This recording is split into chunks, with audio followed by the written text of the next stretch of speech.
And 278, that's the first slide.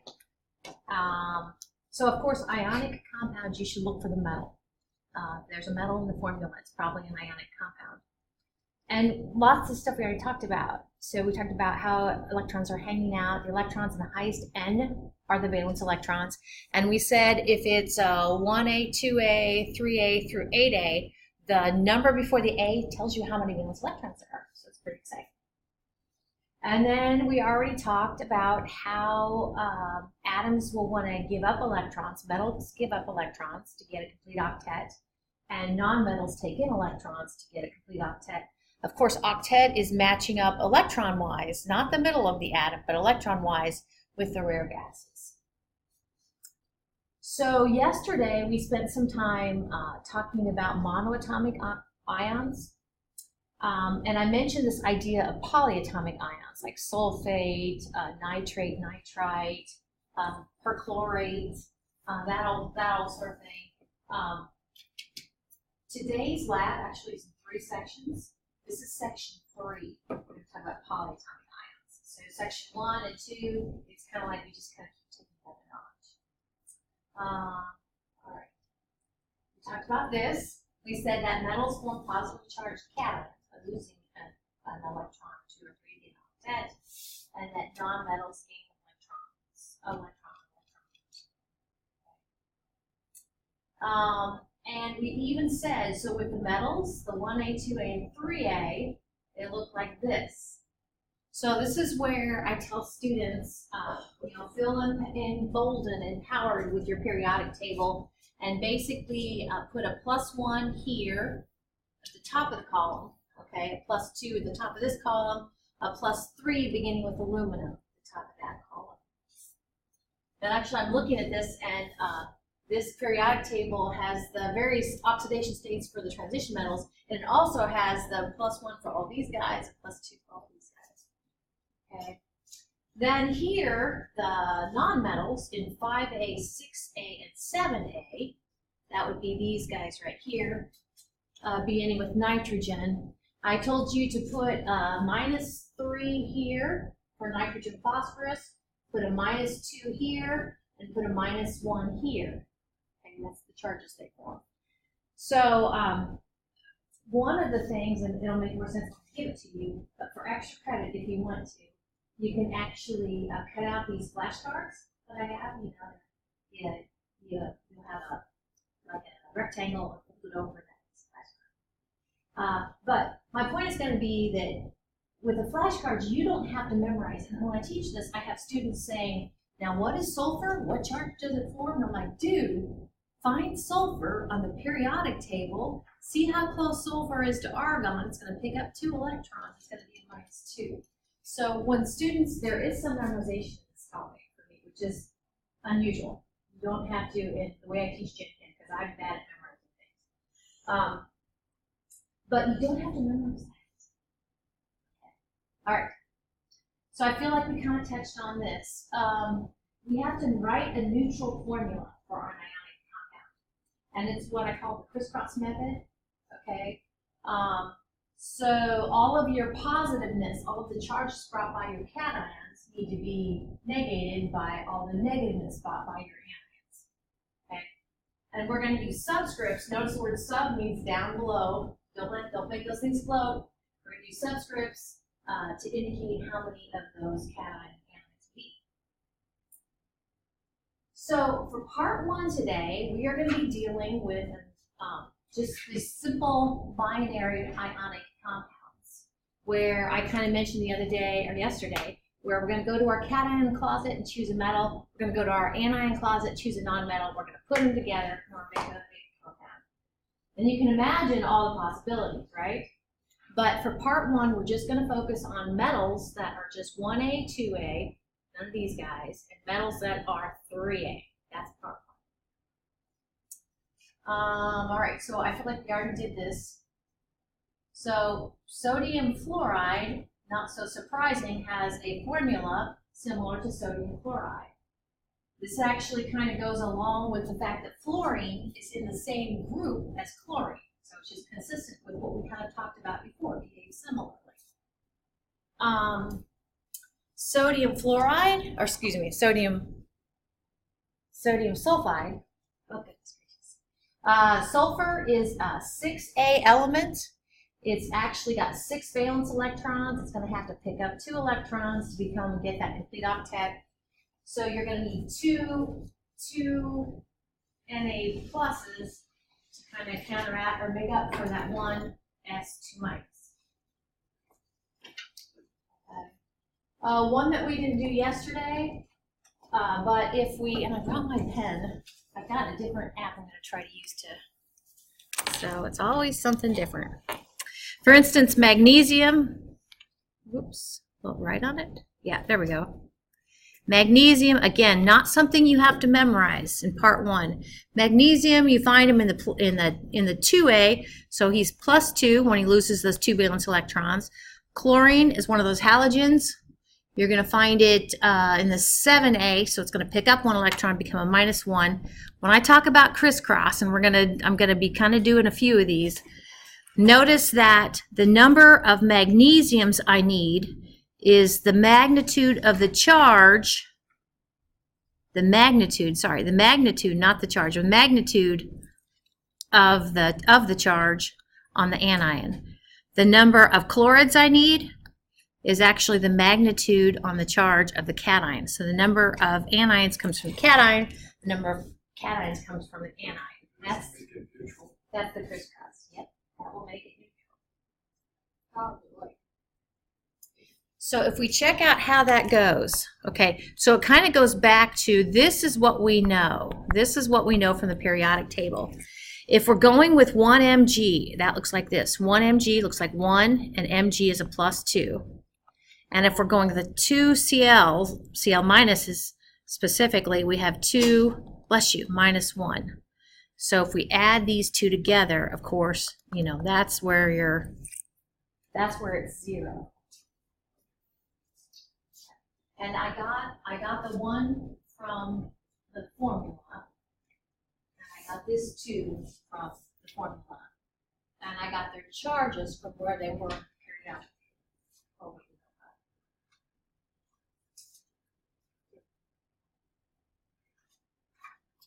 So what we've seen, and it's kind of nice how the periodic table is arranged, we always go with the metal, and then we go with the non-metal, right? Generally, we don't show the charge on our final product. Like usually it rolls off the tip of your tongue, sodium chloride. What's the formula? NaCl. Okay. We don't write Na +1, Cl -1. Okay, and it's implied that we have 1 of each, but we don't put the ones there. Cations go first, the metals go first, and then the nonmetals. Now that last one will apply for part 3, but I'll go ahead and give you a little inkling of what we're going to run into in the third part. A real common polyatomic ion would be nitrate. So nitrate, and we'll get to this in part 3. And yes, you have to memorize nitrate is NO3. You have to memorize it's a -1 charge. You have to /K2. If we were going to combine that with beryllium, I'm looking at the periodic table and I'm seeing beryllium. What charge is beryllium? It is a +2.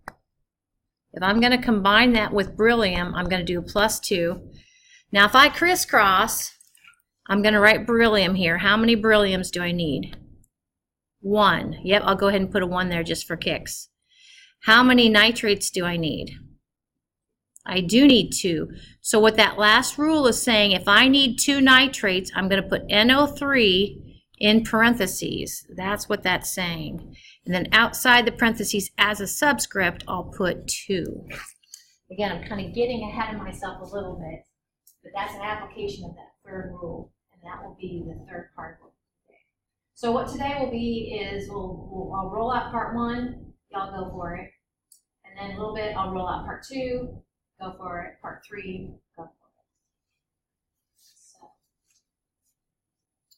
all right. So you guys don't have this slide, but there's 4 of you. I'm going to go around the room, And I'm going to pick on you, Betty. So how many K's do we need here? One. Very good. How many CLs do we need? One. Okay, so the formula is KCl. All right, so we'll go back to you, Allison. How many sulfurs do we need? Oh, I'm sorry, how many aluminums do we need? 2. Perfect. How many sulfurs do we need? Perfect. So that would be Al subscript 2, S subscript 3. All right, you guys doing great.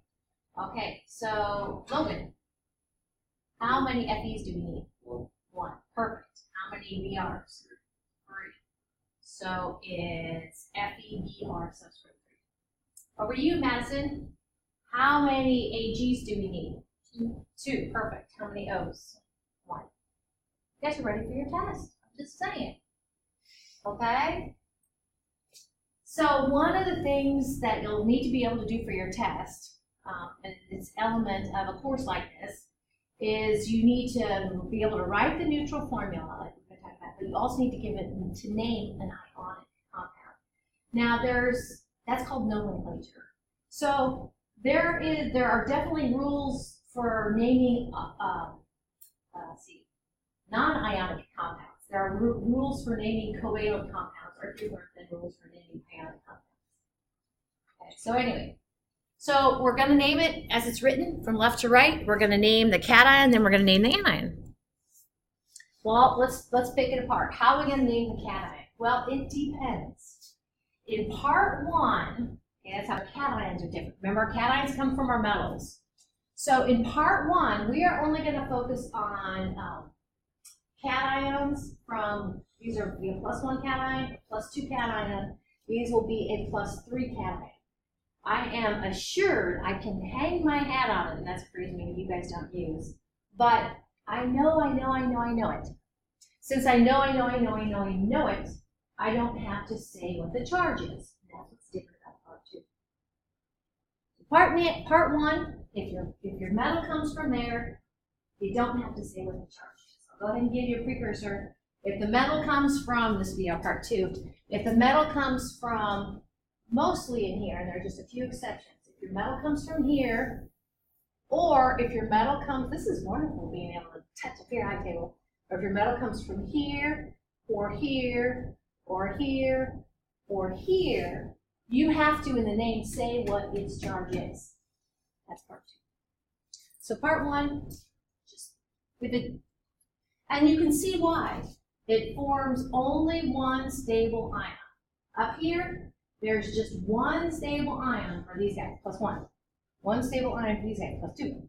One stable ion for these guys, +3. Which reminds me, I'm going to cover up this periodic table when you guys go take the test. But I can do that. All right, so, and again, this is more of a part 2 thing than a part 1 thing. When we do part 2, I'm going to have to tell you how you say the charge. But I'm going to tell you that embedded in here are 3, say trouble children, but there are 3 that we always hang our hat on too, and they form a backwards L. They are zinc, cadmium, and silver. And if you were close enough, you'd see +2, +2, +1. So those guys, you don't have to say what the charge is either. They actually could fit in part 1. The other guys in part 2, we're going to have to say what the charges of the cation. All right, so what about the nonmetal? Well, the nonmetal is going to become an anion. And nonmetals, we're dealing with these guys up here. And what you're going to do is lop off the end of their name, and you're going to change it to IDE. Okay, so this will be and so the OGEN goes away, nitride. Oxide, fluoride, sulfide, phosphide, and you've probably heard these before. I'll tell you, and this will make more sense with our third part, I sometimes feel rude in how I emphasize the D in ide, because what we're going to see, unfortunately, is that there are polyatomic ions that have the end in ite. See, ide. So 1 atom, ide, okay? All right, cool. So I think you have these written down, but just without even thinking, what do you think, Benny? What's your O2 minus going to be? That's right, oxide. Very good, instead of oxygen. Allison. Nitride. Yep. Logan. Sulfide. Madison. Chloride. So what do you think, Benny? Instead of hydrogen, it is hydride. Very good. Allison. Bromide. Perfect. Phosphide. Fluoride, like we put on our teeth. And Benny. Iodide. Very good. You got it. So in the first part, that's kind of what we got going on. Now, before I turn you loose, I'm gonna let's take a look at, you should on 87, not 78, 87. You should see part 1, and this is where I want to try. Usually, what I do with this with students is do something like this. Oh, you can see I was kind of playing. So those are the parts I'm going to have you do now. If you read the instructions, let's pick on F in the top part. So if you read the instructions, it goes ahead and it gives you the component ions. For F, it's Al, and notice I wouldn't have to say it in here, but we know it's +3. We could get that from the periodic table. That's the metal, and we're going to combine it with the non-metal oxygen, and we know it's going to pick up 2 electrons and form a -2. By the way, you'll see me kind of go back and forth between, I'll say 3+ or +3, or 2- or -2. You just have to go with it. So the 2 things I want you to do for this first section in part 1 is I want you to go ahead and write the neutral formula. So how many aluminum is what I need? 2. So don't forget that's going to be a subscript. And then how many oxygens would I need? 3. Perfect. And the next thing I need you to do for each one of these is name it. So what would be the first name of this compound? Aluminum. Very good. What would be the last name for this compound? Oxide. Perfect. Okay. Now, in the bottom part, let's take a look at what I'm looking for there. Let's pick on F also. F says aluminum sulfide in the bottom part. So here, and this is going to be kind of a little bit what you're going to run into on your test. Although I have a sulfide. I have a sheet to give you that you'll complete the lab credit. I think I'm going to make it due on the Monday after Thanksgiving. Sounds right. But the sheet that I give you will be even more like what you're going to run into on your test.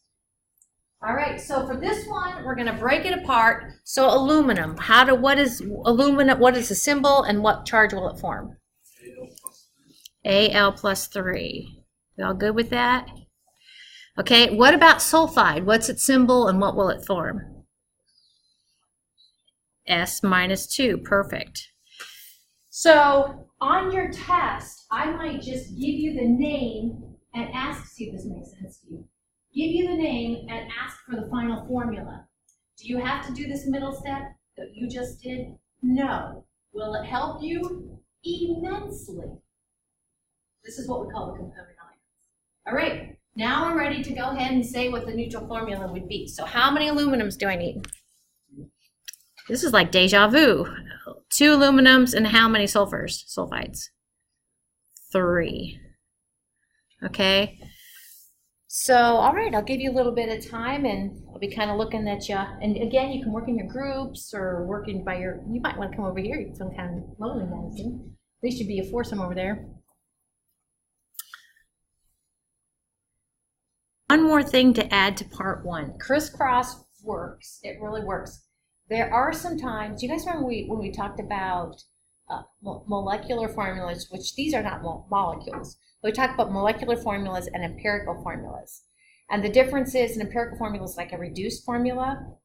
So here's the deal. I'm going to pick on 2s. So I'm going to pick magnesium, which we know would be a +2. And if I was going to combine that with oxygen, actually you guys worked with magnesium oxide, and that's a -2, right?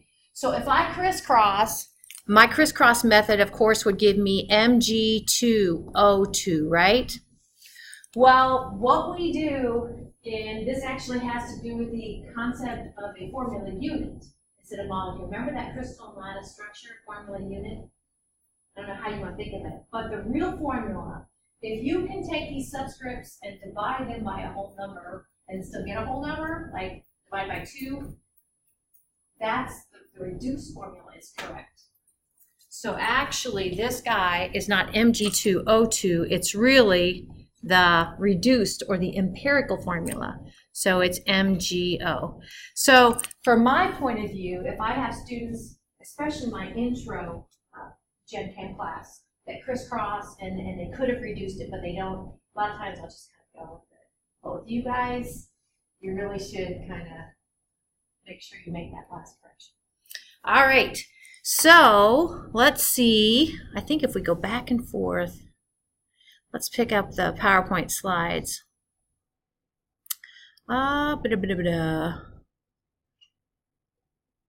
We got clear. Hold that thought. We'll get there. Okay, good. So now we're ready for part 2. Before we do part 2, I want to kind of talk a little bit about what do you do if your metal is not 1A, 2A, or 3A metal. If you look at page 286 in your you know what I mean? Yeah. You should find a list of metals that are actually, they would be transition metals. I think most of them are, or they would be inner transition metals, which we talked about D block or F block metals, right? Or they could be metals that are these guys over here, right?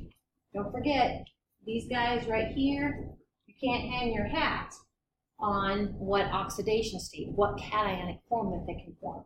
Like I'm looking at antimony. It's got a -3, a +3, and a +5. So we couldn't just say antimony. We'd have to say what cationic form it is. All right, so that page that you have, wait, let me pull up my page. There are 2 columns. And sometimes I'll get students in here who have already learned this in another class, and they are really hardcore stuck on the common name, okay? I am not. In fact, for those students, they give me the common name and I have to go look at it, okay? So I don't do the common name. I do the stock name. If you're used to the common name, that's fine, but I'm gonna go with stock name. If you look at what the stock name is, it's pretty easy. It's just the name of the metal, and then in parentheses, it's the charge using Roman numerals, okay? So make sure we're on the same page, Roman numerals. We got this? 1, 2, 3. How do we do 4? IV, very good. And 5? Yeah, that should about do ya. Okay. So I already kind of talked about these guys kind of embedded in the D block, right? Transition metals. The zinc, cadmium, and silver. And somehow you're going to have to memorize it's +2, +2, +1. And you will not use Roman numerals for them. Why? Because they only have one cationic form. Okay? And it wasn't that long ago, maybe a couple years, I'm like, oh yeah, these would be the +2 because they're farther, and +1 because I can never remember, is it +2 or is it +1? 2, 2, 1. Okay? So there you go. So we'll go around, and then, so we'll pick on you, Madison. So basically, there's calcium +2. Now, if I was a student, you can actually flip back here too if you want to, instead of or whatever. But if you find calcium, are we going to use Roman numerals for that? Correct. Very good. So the name will just simply be calcium. Perfect. So to me, you can only answer these questions if you find it on the periodic table. Sometimes I'll students, they'll just be guessing. I'm like, well, look at the periodic table. So what do you think, Benny? What about potassium? just potassium. Allison?